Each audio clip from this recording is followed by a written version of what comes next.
المجاهد يصبو ويرنو إلى هذا اليوم. في كل إن عبد الإله، إن عدو الإله، إن عبد الاستعمار يقاتل في قطره يجاري نار شمعون. ألا فليعلم أن قواتنا المسلحة لا تريد هرق الدماء وهو يريدها. إن قواتنا المسلحة تريد السلم والرخاء للبلاد. حررت في بغداد 14 تموز 1958. حتى جاءت الثورة العراقية الظافرة المظفرة، ثورة 14 تموز الخالد، التي أعطت الحد الفاصل بين الحق وبين الباطل. أعطت الحق لأهل البلاد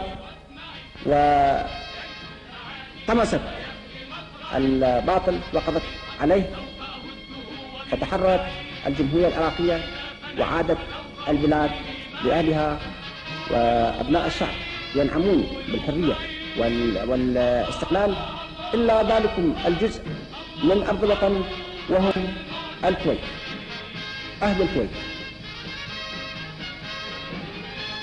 بقي الإنجليز يتعسفون في أرض الكويت لمصالحهم الخاصة، فجمعوا حولهم زمرة من الشيوخ الذين عبثوا بمقدرات البلاد ونهبوا ثروة البلاد، هم وأسيادهم الإنجليز المستعمرين. بددوا هذه الثروة.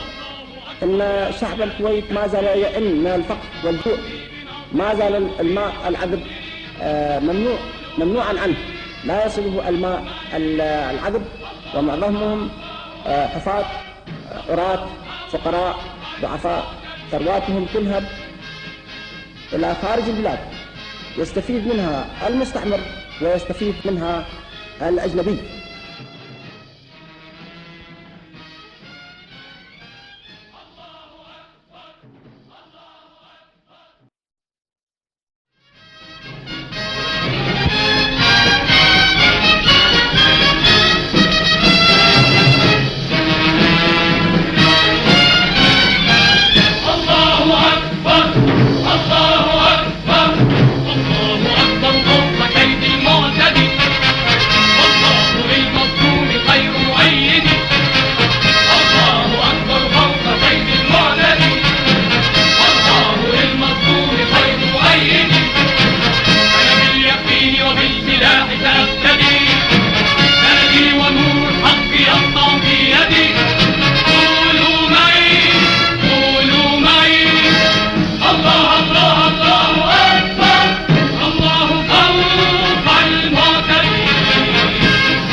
أننا مطالبون اليوم أن نقول للشركات الاحتكارية التي حاولت أن تذل آباءنا وأجدادنا من قبل أن آن الأوان أن يرفعوا أيديهم هم وأسيادهم عن بترولنا. تحياتنا لشعبنا العربي المناضل في الجزائر، تحياتنا لكم أيها السادة الملوك ورؤساء الدول، والسلام عليكم ورحمة الله وبركاته.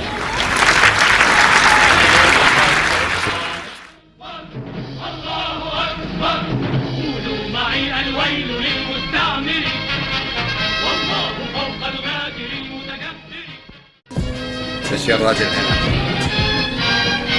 إسرائيل تقبل العرب وصير لهم وقفة حقيقية لأسابيع. تتحمل إسرائيل؟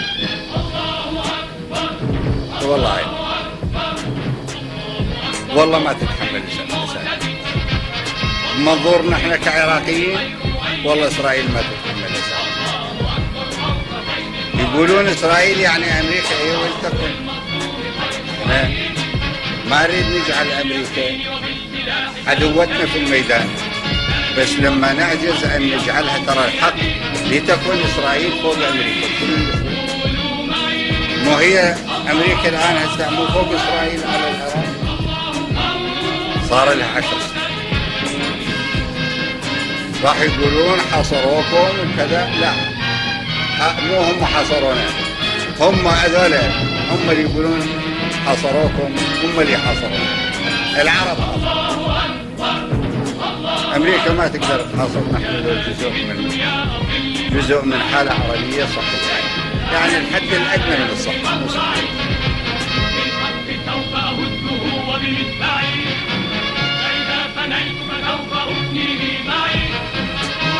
تجي أمريكا غير تضرب؟ ما هي ضربت هي 33 دولة في مقاومة بخرنا.